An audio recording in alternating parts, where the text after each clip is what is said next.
Have you ever looked at a date written out in numbers and had that moment of panic, wondering if you're off by an entire month? Yeah, you're definitely not alone. The way we write and say dates in English can be surprisingly confusing, but trust me, the rules are actually way simpler than they seem. So let's break it all down.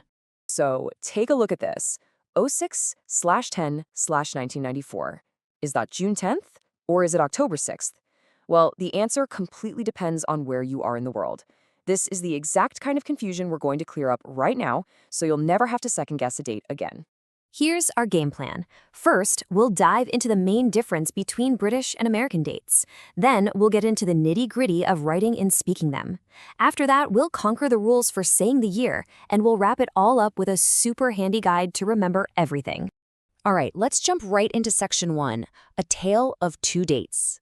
This really gets to the heart of what causes pretty much all of the confusion. Okay, so here it is, the fundamental difference. In British English, everything follows a very logical, small to large order. You've got the day, then the month, then the year.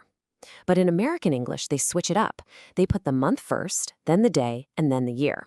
So for the very same day, you'll see 10th June, 1994 in the UK, but you'll see June 10th, 1994 in the US, you see?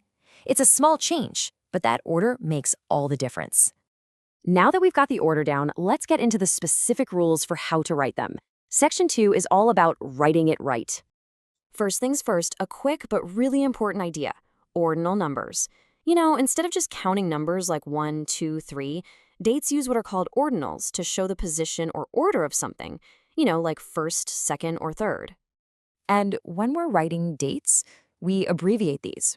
So you'll use ST for first, ND for second, RD for third, and then TH for pretty much all the others. This is the standard you're going to see everywhere.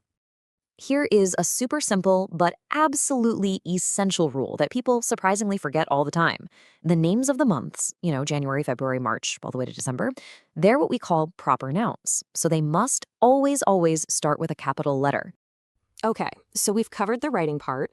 Now for section 3, the spoken rules. This is where things get a little more interesting because what you say isn't always what you see written on the page.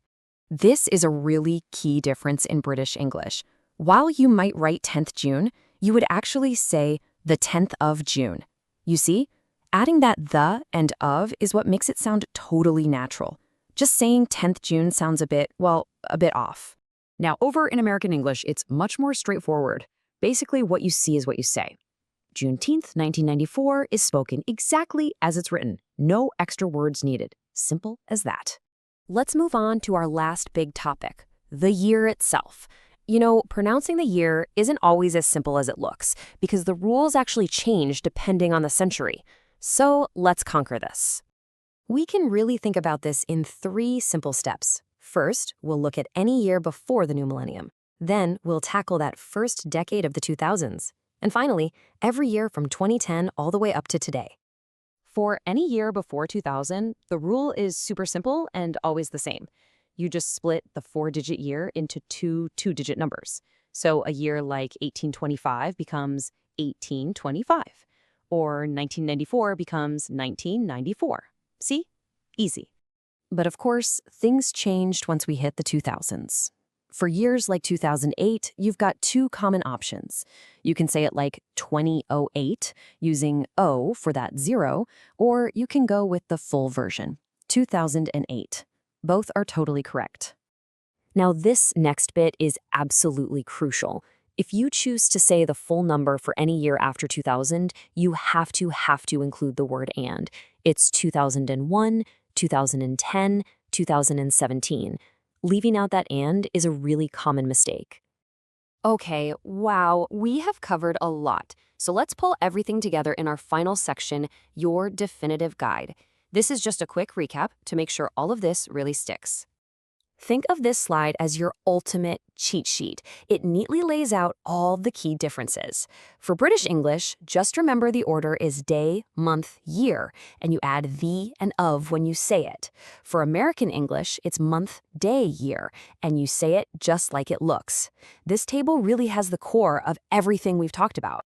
And there you have it, the great date debate, hopefully all cleared up. So I'll leave you with one final thought. Now that you understand the logic behind both systems, the British day, month, year, and the American month, day, year, which one do you think makes the most sense?